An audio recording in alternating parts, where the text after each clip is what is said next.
Hello good morning every one. എല്ലാവർക്കും നമസ്കാരം. നിങ്ങളുടെ സ്വന്തം ഇബ്രോസിം ബ്രോ ആണ്. IHGC GCC ഒഫീഷ്യൽ മെമ്പറും കൂടെയാണ്. ഇപ്പം നമ്മൾക്കറിയാം, സ്കൂളൊക്കെ തുടങ്ങി കുട്ടികളൊക്കെ ഇങ്ങനെ ക്ലാസ്സിലൊക്കെ പോയി തുടങ്ങുകയാണ് അല്ലെ. ഇപ്പം ഈ 2-3 ദിവസമായിട്ട് എനിക്ക് അടുപ്പിച്ച് ഇങ്ങനെ കോള് വന്നുകൊണ്ടിരിക്കുമായിരുന്നു. പ്രത്യേകിച്ച് നമ്മളുടെ ആദ്യമായിട്ട് സ്കൂളിലേക്ക് വിടുന്ന കുട്ടികളുടെ പാരന്റിൽ നിന്നാണ് കൂടുതൽ കോൾസ് വന്നിട്ടുള്ളത്.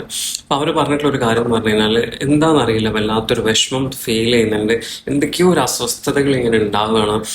നമ്മുടെ കുട്ടികളെ സ്കൂളിലേക്ക് വിട്ടതിന് ശേഷം അവരെ ബസ്സിൽ കയറ്റിയതിന് ശേഷം പിന്നെ ഒന്നും പറയണ്ട, കുറച്ച് സമയത്തേക്ക് വല്ലാത്തൊരു മൂഢത ഫീൽ ചെയ്യുന്നു. തനിച്ചിരിക്കാൻ വേണ്ടി തോന്നും.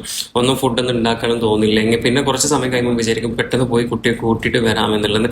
ചില പാരന്റ്സ് പറയുന്നു അവർ വിട്ടതിന് ശേഷം, സ്കൂൾ ബസ്സിലേക്ക് വിട്ടതിന് ശേഷം പിന്നെ വന്നു കഴിഞ്ഞാൽ എനിക്ക് ഫുൾ സങ്കടങ്ങളും നന്നായിട്ട് കരയൊക്കെ ചെയ്യുമോ എന്നൊക്കെ പറഞ്ഞു.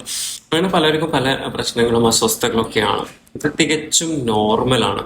അത് സ്വാഭാവികമായിട്ടും എല്ലാവരും കാണുന്ന, അധിക പാരന്റ്സിനും കാണുന്ന ഒരു അവസ്ഥ തന്നെയാണിത്. ഇത് കുറച്ച് പർട്ടിക്കുലർ ഡേയ്സ് നമ്മൾക്ക് ഉണ്ടാവും എന്നുള്ളത് സ്വാഭാവികം. പക്ഷെ അത് തന്നെ നമ്മളിങ്ങനെ ചിന്തിച്ചിരിക്കരുത്. അത് കൂടുതൽ ചിന്തിക്കുന്ന സമയത്ത് പാരന്റൽ ആൻസൈറ്റി എന്ന് പറയുന്ന ഒരു അവസ്ഥയിലോട്ടേക്ക് നിങ്ങൾ പോകും. അപ്പൊ അങ്ങനെ അവസ്ഥയിലേക്ക് പോകരുത്. അവരെന്താകും, അവർ കാര്യങ്ങളൊക്കെ ചെയ്യുമോ, അങ്ങനെയൊക്കെയുള്ള കുറെ ഉത്കണ്ഠകളാണ് നമ്മുടെ മനസ്സിലല്ലേ.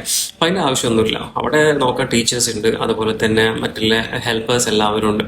അപ്പൊ എല്ലാവർക്കും നല്ലൊരു ദിവസം ആശംസിക്കുന്നു. നിങ്ങളുടെ സ്വന്തം ഇബ്രോസി ബ്രോ.